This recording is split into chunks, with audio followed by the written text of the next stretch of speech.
Thank you, friend. Shabbat Shalom. Greetings to you all. I will be on the road for the next week or so. I will light the candles for Hanukkah, the festival of light, from wherever I am. I will be here, there, and everywhere. And I will even have a brief stopover in Whoville. And yes, I have met the Grinch himself. Friends, as you've been reading, you probably noticed that the theme of duality has continued. Joseph introduced his dreaming by telling two dreams. The brothers debated between two fates for him.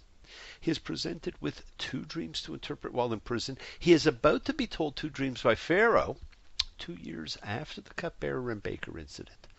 The brothers make 2 trips to Egypt, and friends, we continue to live in a bipolar world. We love or hate, we walk or run. We're Democrats or Republicans, liberals or conservatives. We support or reject, we talk in terms of good or bad, pro or con. We think of naughty or nice. Christmas is coming. Religiously, we see Christians or Jews. We celebrate Christmas or Hanukkah. We see things in black or white. And when we do that, we have our arms extended like being on a cross, and we are missing everything in between. Bring your hands together. I love the shades of life in between, the shades and color of understanding and acceptance and change, the gradation of life. So do not live in a world of opposites. Choose love and choose everything in between. Because I spend so much of my time being of service to the interfaith community, I have noticed that they too see things as either or, and often alternate holidays, celebrating Christmas one year, Hanukkah the next, Passover one year, Easter the next, and even observing with their children the commonality of holy days as separate and distinct. Now, while some are, many are shared. And wouldn't it be better to teach how they are the same, not different? Special greetings and season of light wishes go to my good friend Scotty, a man who has always been there for me and always will. And it is important to thank the special people in your life. Thank you, Scotty. Thinking of you, my friend, and also thinking of Rabbi Leslie. Certainly one of the most amazing rabbis I have ever met. A liturgical genius who has undergone some very serious surgery. I've been thinking of you, praying for you, and sending all the healing energy I can. Misha Berach, get well. And it was great talking to my old friend Philip the other day. We go back many years, and he too is one I can never forget in Philip. I will be there for you always. We must remember to tell the people who matter that they matter. We are in the midst of Hanukkah, the great festival of lights and miracles. So let's take a few minutes to talk about it. We all know the story. Around 170 before the Common Era, the temple in Jerusalem was sacked by the Syrian Hellenists, who forbid the practice of Judaism and erected an idol in the temple. Now, for several years, there was terrible persecution. And at one point, the Greeks arrived in Modin, a city just west of Jerusalem, which can still be visited today, by the way, where they ordered the Jews to sacrifice a pig to the Greek gods. Now, the priest, Mattathias, refused and killed the person who was willing to do the sacrifice, along with the Greek envoy, and a guerrilla war broke out. Now, this priest, Mattathias, and his sons, led by Judah, nicknamed Maccabee the Hammer, and also an acronym for Michamocha Ba'alim Hashem, who was like you among the powers, O God, leads the revolt. Now, the actual fighting takes 25 years, but after the first 3, the Maccabees reconquer Jerusalem and start cleaning up. And I'm sure to help make the time go a little quicker on the temple cleanup, they sang great songs. Let's not forget this great great Hanukkah classic. Hanukkah, oh Hanukkah, oh Hanukkah, oh Hanukkah, come light the menorah, let's have a party. We'll all dance the hora, spin the whirling dreidels all week long, eat the sizzling latkes, sing a happy song. Okay, they probably didn't sing that, but they did clean up the temple. And the famous gold menorah, which Moses was instructed to design and build, had been melted down. So they lit a makeshift one with the one vial of official high priest lamp oil that they could find. And the miracle of Hanukkah, of course, is that it burned for 8 days instead of 1, which allowed fresh oil to be brought to the temple. That is why the menorah, or Hanukkiah, is lit for the holiday. And it's different from the temple menorah, having 8, not 7 spaces, plus 1 giving 9, and the 9th serves as the shamash, the helper light, which lights the others. The story is well told in the Talmud, my friends, in Shabbat 21b, if anyone wants to read it. Friends, there are really two miracles to note. The first, the one day of oil burning for 8 days. And the second, the amazing military victory of the small force over the great force. One was the physical battle and the other the spiritual battle. Another duality for us to consider. The holiday is celebrated with the increasing light added to the menorah, as most call it. Jelly donuts, latkes, or potato pancakes, chocolate coins, also known as Hanukkah geld or money, and of course the dreidel, which some believe is the most popular game in the world. Now the dreidel, which is its Yiddish name, in Hebrew it is the sevivon. Sounds French, doesn't it? Sevivon. It's a gambling toy with 4 sides, and the mythology of it tells us that when the children were illegally studying Torah, if the Greek soldiers were coming, they would hide the Torahs and pull out the dreidels instead. So here we have a game that's been played for over 2,200 years. And there are letters on each of the 4 sides, which stands for the phrase, a great miracle happened here, if you were in Israel, or there, if you were not. And you win different amounts depending on which Hebrew letter comes up. Look out, Las Vegas! And that too brings up another immortal tune, the dreidel song. I have a little dreidel, I made it out of clay, and when it's dry and ready, oh dreidel I shall play. It's a great holiday and a wonderful one for children to really understand the miracles that can take place in our lives. And friends, miracles take place in our lives all the time. We start with 1 candle, and every day we add to it, bringing more light into our lives. And when we light the candles, we say the following: Baruch atah Adonai Eloheinu melech haolam, asher kitshanu b'mitzvotav, v'tzivanu lehadlik ner Chanukah. Blessed are you, Lord our God, King of the universe, who has sanctified us with his commandments and commanded us to kindle the Hanukkah light. Baruch atah Adonai Eloheinu melech haolam, she'asa nisim lavotenu bayamim chachaim bizman hazeh. Blessed are you, Lord our God, King of the universe, who performed miracles for our forefathers in those days at this time.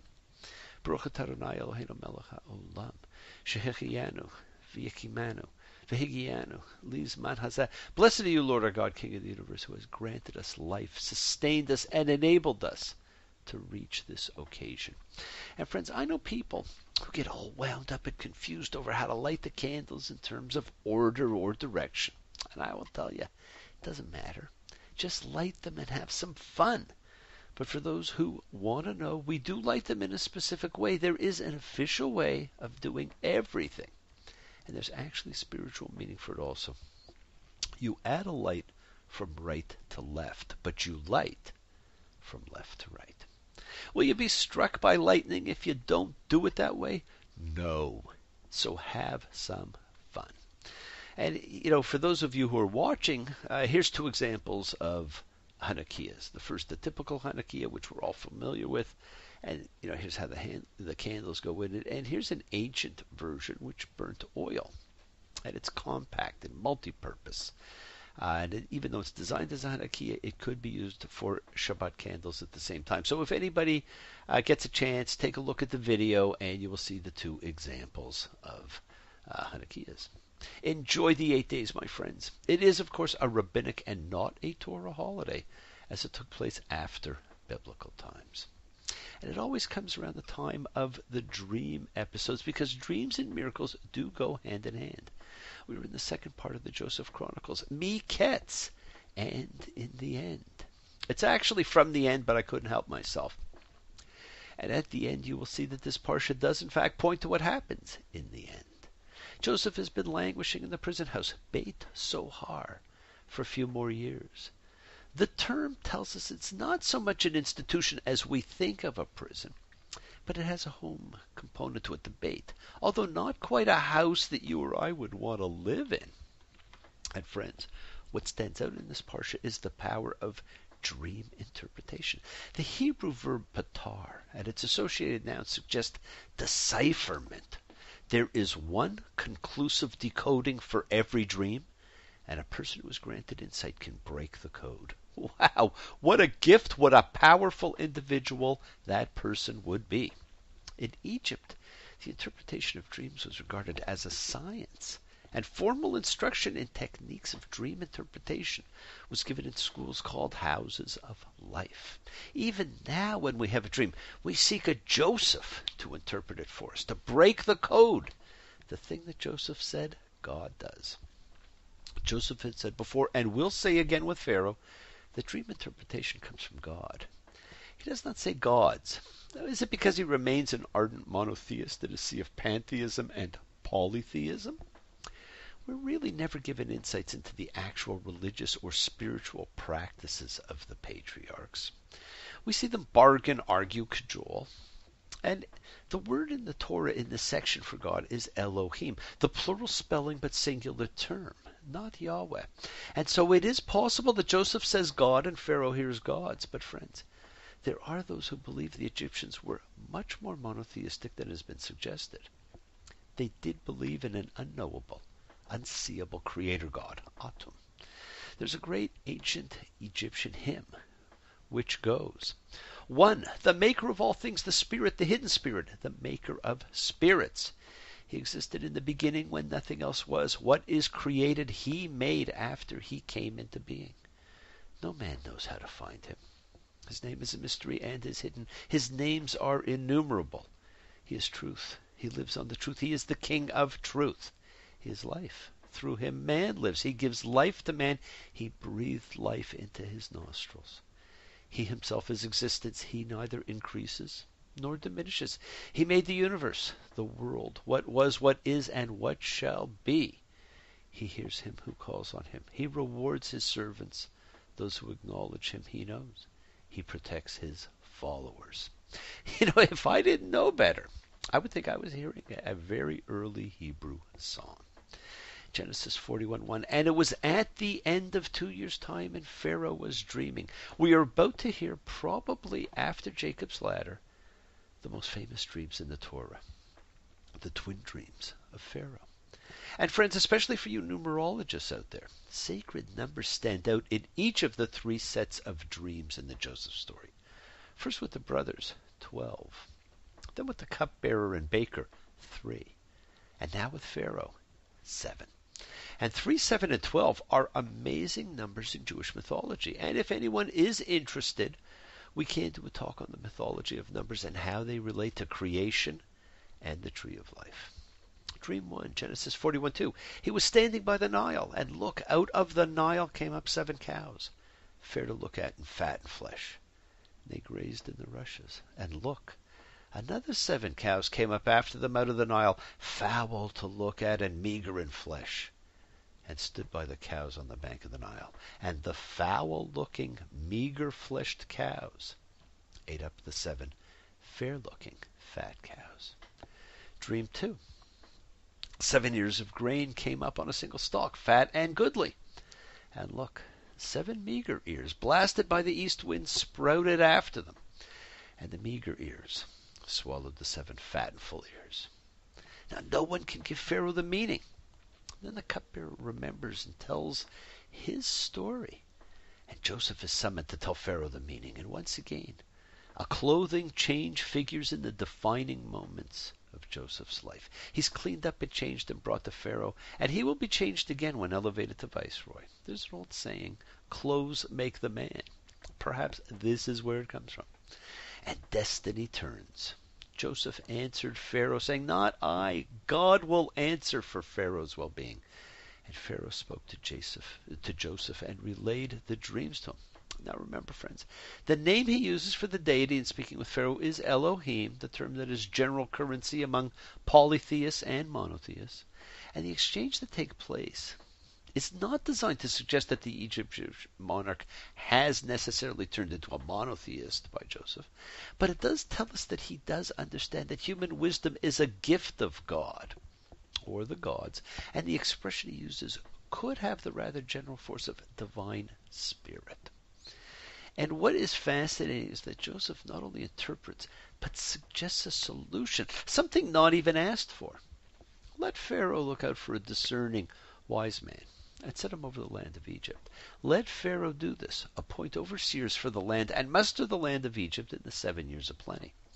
And let them collect all the food of these good years that are coming. And let them pile up grain under Pharaoh's hand, food in the cities to keep under guard. And the food will be a reserve for the land for the 7 years of famine, which will be in the land of Egypt, that the land may not perish in the famine. Well, Joseph is given the job. He's given an Egyptian name, a wife, and he has 2 sons. And he's got a great life. Cut to Canaan. The people are starving. So Jacob sends the brothers to Egypt to buy food. But Benjamin, Joseph's brother, Jacob did not send with his brothers, for he thought, lest harm befall him.